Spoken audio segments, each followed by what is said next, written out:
Hello friends, it's Christine here from Spotted Horse Design Company, and today I'm going to teach you how to make my Candy Stripe Christmas Bauble. So this is actually a really simple pattern with these knit look rows, and there's no ends to weave in because we simply just tuck them up inside. All right, so let's talk about the supplies that we're going to need to make this. So first up, you're going to want 2 contrasting colors of Lion Brand Heartland worsted yarn. And then next you'll need a 5mm crochet hook, and then a pair of scissors, a tapestry needle, and a tape measure. And then last, but certainly not least, you are going to need a 3.15-inch clear Christmas ornament. Alternatively, you can use a styrofoam ornament as well. I actually got these in a package of 12 off of Amazon, so I'll make sure to link this below in the description. All right, so we are going to start by making a chain of 17.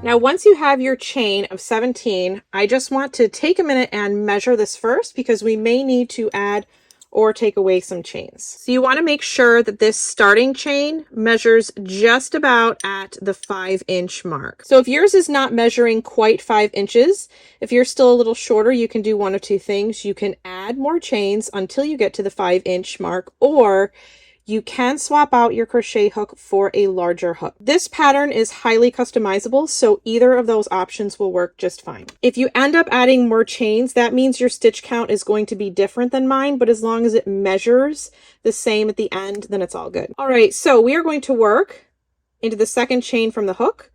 You're going to work loosely, and I want to stress this word loosely, a slip stitch in this second chain from the hook, and in each chain all the way across your starting chain.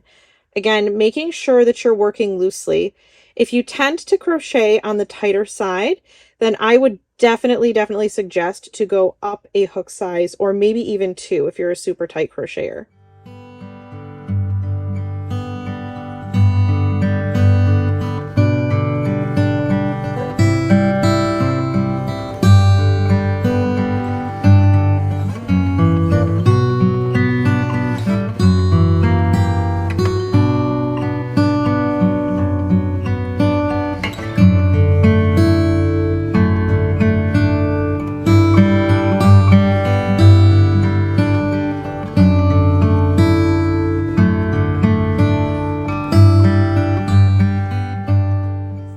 Now, once you've worked that first row, you're going to go ahead and chain 1 and turn your work.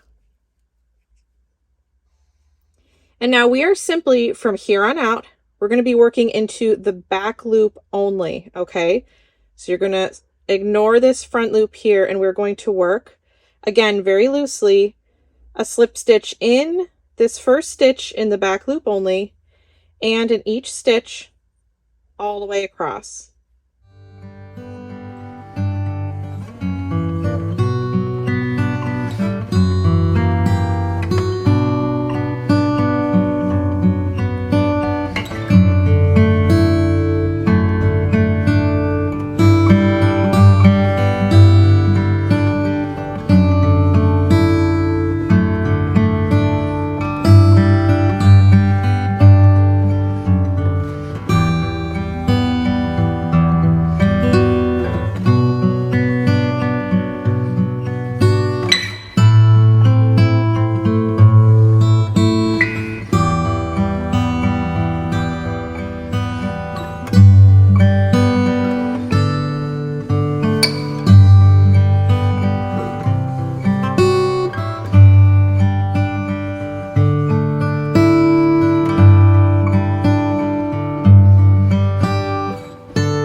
Once you've come to the end of that second row, go ahead and chain 1 and turn your work.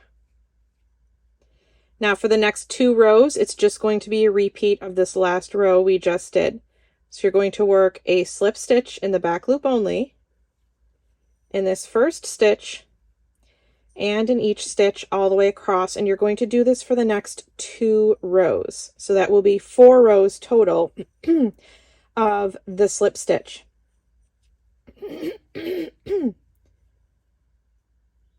So go ahead and crochet along with me, and we'll work on these 2 rows together.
Now once you've completed those first 4 rows, this is still very, very narrow. The slip stitch is not a very tall stitch at all, but we're going to measure this one more time.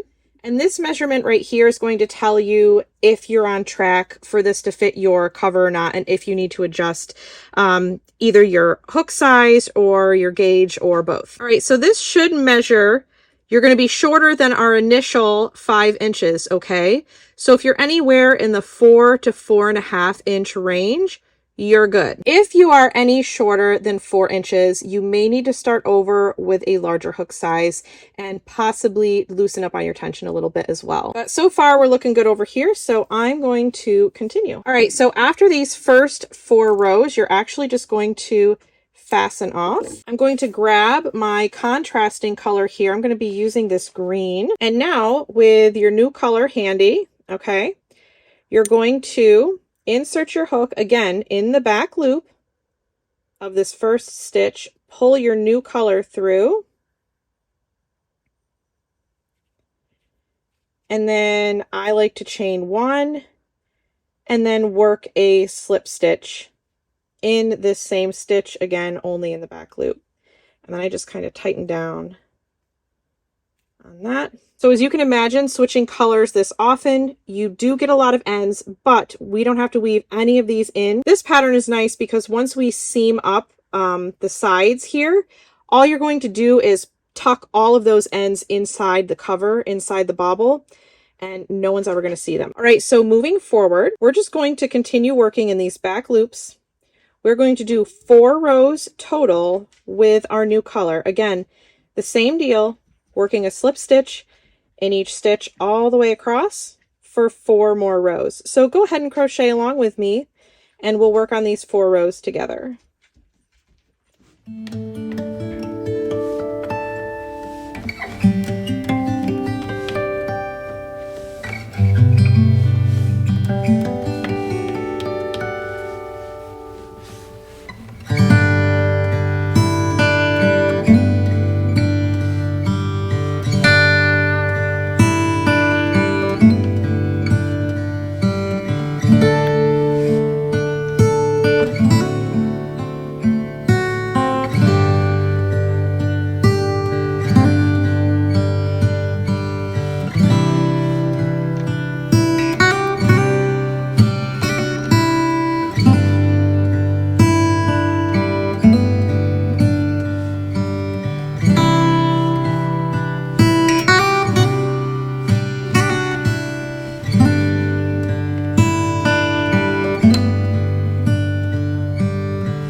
right, now once you've completed those 4 rows in your contrasting color, you can just go ahead and fasten off.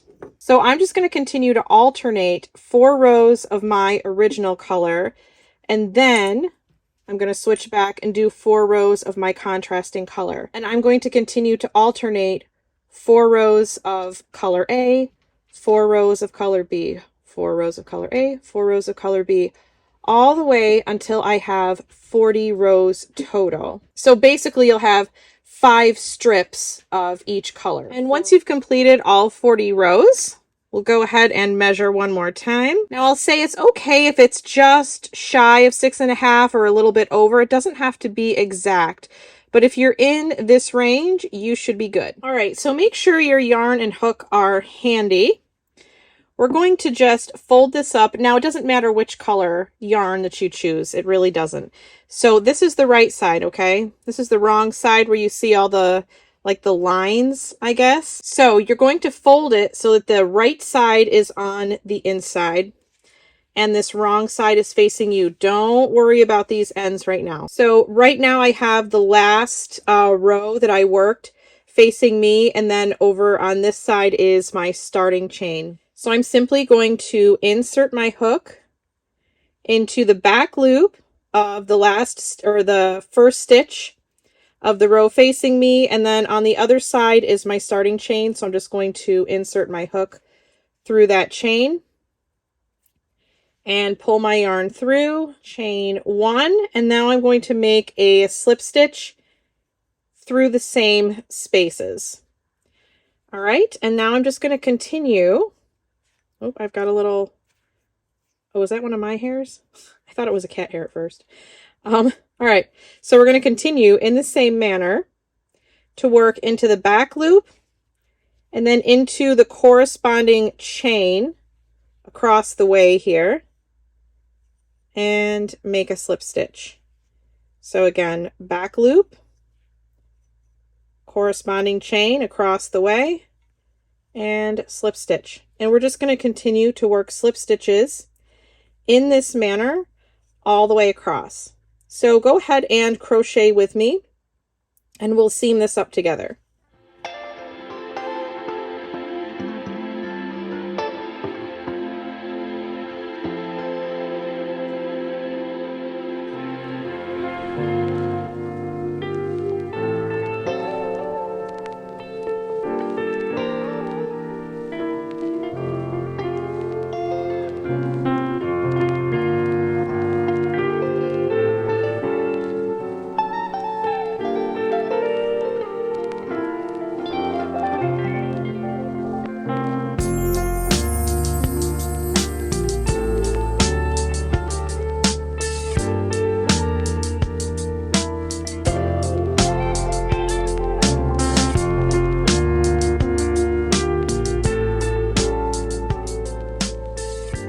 And once you get to the end here, you can just go ahead. Now I do leave a tail because we're going to cinch. I'm going to use this tail to cinch up this end around the bauble. So I usually make sure I have a generous length of yarn here.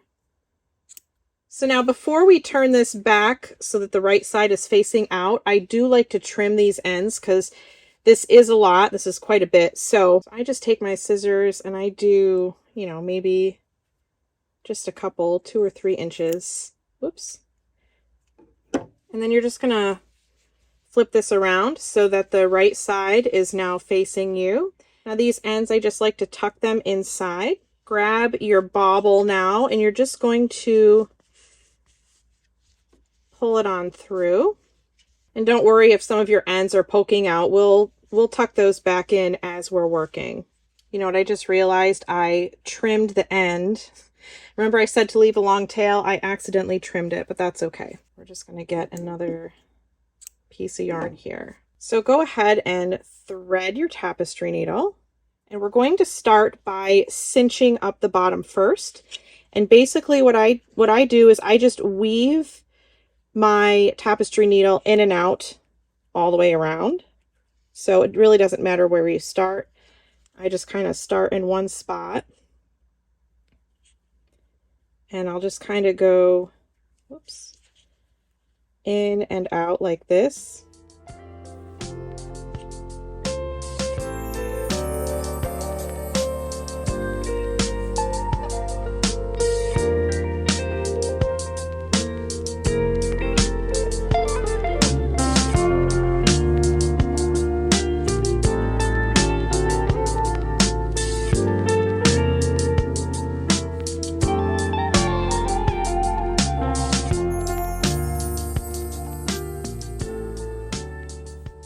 Once you've made it all the way around, before we cinch this closed, just go ahead and make sure that you're popping any of these pesky ends that are wanting to come out. Just pop them back in, and then you're just going to pull this closed. And then I just tie the end like this. Just make sure it's nice and secure. And then I do take my bauble out really quick because these ends, I take my my crochet hook here. Oops. And I just pull these ends up through. And of course, these are pretty long, so I will also just trim those up so there's not a lot of bulk inside. I'll grab my bauble again and just put it back inside. And now we're going to do the same for the top. It looks like it's not going to reach to the top, but trust me, when you cinch it up, it should get to the top, or at least really close. All right, one of my ends here is long enough to go all the way around the top. So we're going to do the same around the top. I'm just going to weave my tapestry needle in and out all the way around.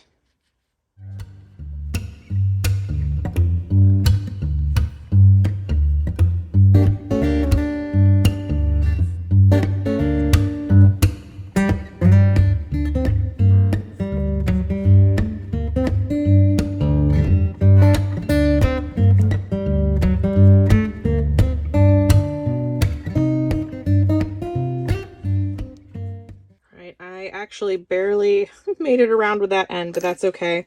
Once I cinch it, it will be longer. So I'm just going to cinch this up really quick. There, and then this second end that is popping out here, I left that out on purpose just so that I could secure this. So now what I do is I take my crochet hook and just kind of pop it in somewhere along the top here, and I just pull these ends through. Oh, only one of them made it.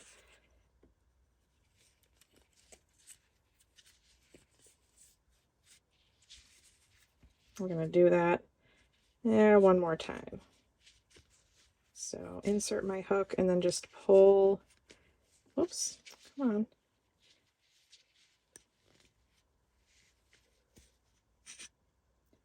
Still only made it with one end. Okay. All right. I'm probably not going to go much farther than that, so I'm just going to go ahead and now your Candy Stripe Bauble is all done. All right, my friends, that wraps up today's tutorial. Thank you so much for making this with me today, and I will see you all in the next video. Bye!